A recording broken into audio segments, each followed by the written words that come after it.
flight crew was very busy doing the pre-takeoff checks while taxiing the aircraft to the runway, and they were overwhelmed with the weather that was coming up, and it was torrential rain was turning into a typhoon. It was a class 4 type of typhoon that was coming on Taipei airport, and they accidentally turned on a wrong runway for takeoff.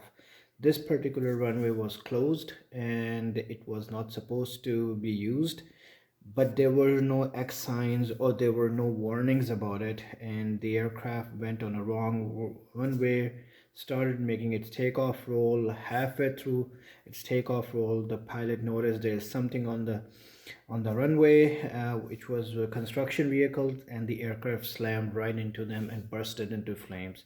Unfortunately, the airplane split in three different sections: forward section, middle section, and then the aft section. And a lot of people died on it. About 86 people died from, I believe, 170 that were on board that particular flight. And that's how unfortunate this aircraft met its end. But in a modeling world, SPK become very famous because of this incident, and for the longest time I couldn't find a model of it, and the ones that were out there were very expensive. They were half the size of this in 400 scale, and I just couldn't get one. Finally, after waiting for about 20 years or so, I was able to find this model, and I grabbed it, and now I have it in my collection. But what I want to show you is just look at the accuracy of this model. Like, it's a shrunk down version of a full scale. Inflight 200 makes beautiful replicas. I wouldn't even call them a models, they are replicas, because everything about Inflight is so accurate that you can literally use these aircraft for filming. You can use them in videos, you can use them in pictures, and if you choose right angles, right lighting, you can actually use them to replica full scale aircraft. That's how accurate they are, and they're very detailed. I'm gonna take the camera off the stand here and I'll show you what I mean when I say detail. Like, just look at that. Look at the anti-collision beacon. You can see it right there. The antennas are there. Pitot tubes are there. Look at the gear. Look at that landing gear. It's very detailed, like very detailed. And then coming on the sides, look at that fairing, the wing body fairing, the engines. The detail on the engines is immaculate. Just the whole wing, it's just beautiful. Then going back onto the fuselage, the hump goes down, and then you have that Wi-Fi antenna there. And look at the livery. Isn't it gorgeous livery? And just look at the tail. It's like so darn accurate, is that it's unbelievably accurate. And I'll go back and you can see the APU. Look at that. Everything about in-flight models is just super good. All the angles are fine. If I put the camera right in front of the aircraft, you can see everything symmetrical. Everything is dead accurate, just like a real aircraft should be. And same goes for all the other variants of 747. Here you see an SP, which is a shorter version of a 747. We'll talk about these later on.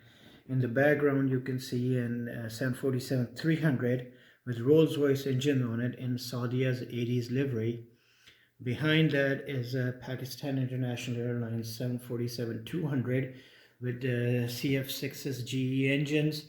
And this particular 200 is a combi version, and bearing the registration Alpha Papa Bravo Alpha Kilo BAK in 90s sports livery.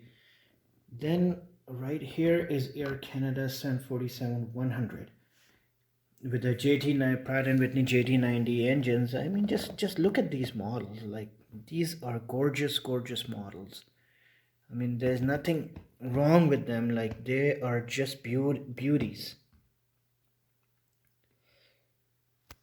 So here it is, guys. I hope you guys are liking my reviews, and please subscribe to my channel, hit the like icon so you can get all the updates, as I'm gonna keep on doing more reviews for you guys. And I mean, sometimes I look at the areas of that needs more attention on the models, and to be honest with you, Inflight does such an amazing job that these guys just don't need. These guys are just perfect, beautiful, and I'm sold to this company, honest to God. I mean, these are expensive models, these are not cheap models. They are 200 and above, but they are worth it. They're really worth it in the end. And just the amount of detail, just look at the horizontal stabilizer. You can even see the lights that shine onto the fin there at night. So it's beautiful. The colors are dead on accurate. I mean, I don't know what more I can say about these guys, but these guys, they make excellent product, just excellent product. The I'm going to talk a little bit about the specs of the aircraft. 747-400 has a length of 231 feet. The wingspan is about 215 feet, 16 feet. It was powered by three different engines. The airlines could order JT9Ds, which I believe are on this one.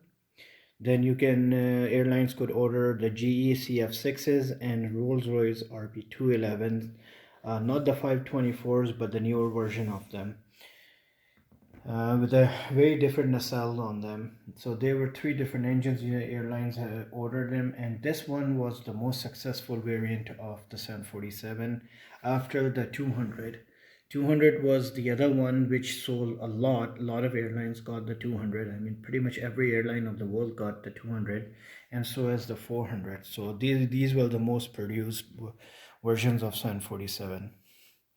I'll share some drawings with you and some pictures of the full-scale Singapore Airlines SPK in my video, so you guys can see that these models are not just made up. These are actually replicas of the full scale, and then you can see the accuracy that I'm talking about.